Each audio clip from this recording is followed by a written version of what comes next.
Blowing up a balloon with yeast? Is this possible?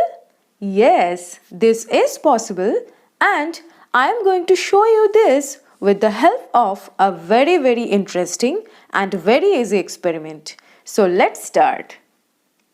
For this experiment, we need two plastic bottles. I marked them as A and B, one packet of yeast, one funnel which I made with paper, sugar you can see, two balloons, one cup and very warm water. And now I am going to pour this water into these bottles. After filling this cup with water, I am just going to fill these two bottles with this warm water with the help of this cup.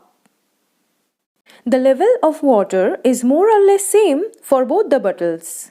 I just fixed the funnel into the bottle A and going to add sugars and adding sugars into the bottle A, and I am going to repeat the same for the bottle B and adding 3 spoonfuls of sugars for both the bottles A and bottle B.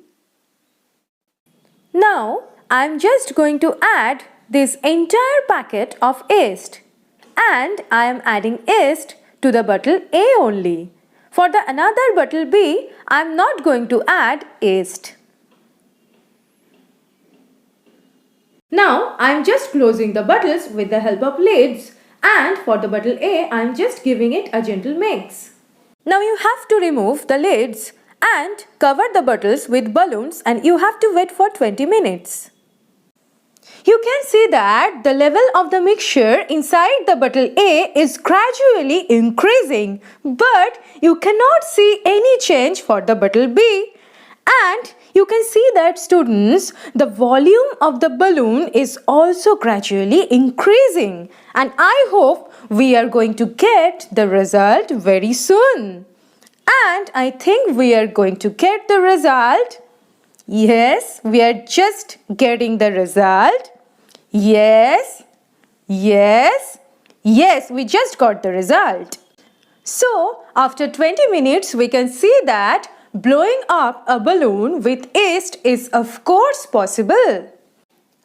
Over the time, the level of the mixture inside the bottle A is gradually increasing, and the volume of the balloon is also gradually increasing. Why this is happening, I am just going to explain it to you, students, but for the bottle B, we cannot see any change.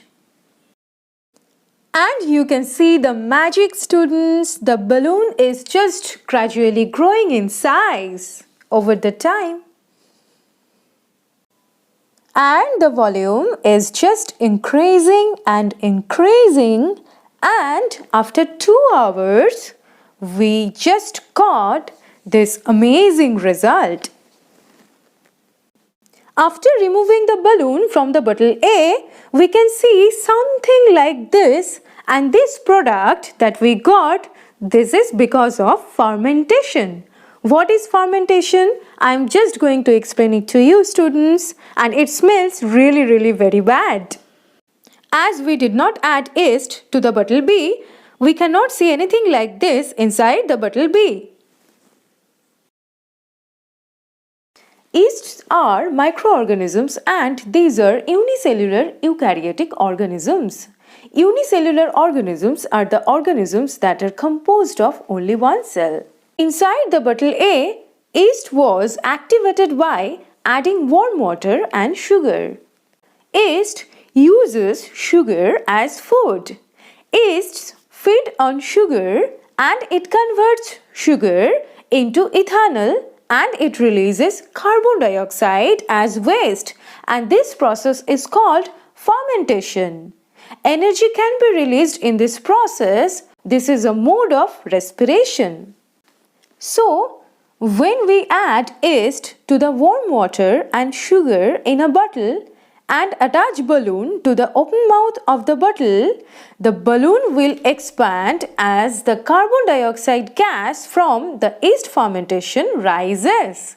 So, the yeast can inflate a balloon, and it is proved.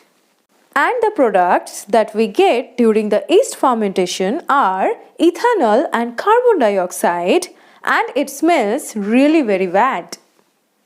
For bottle B, we did not observe any change because we did not add yeast to the bottle B.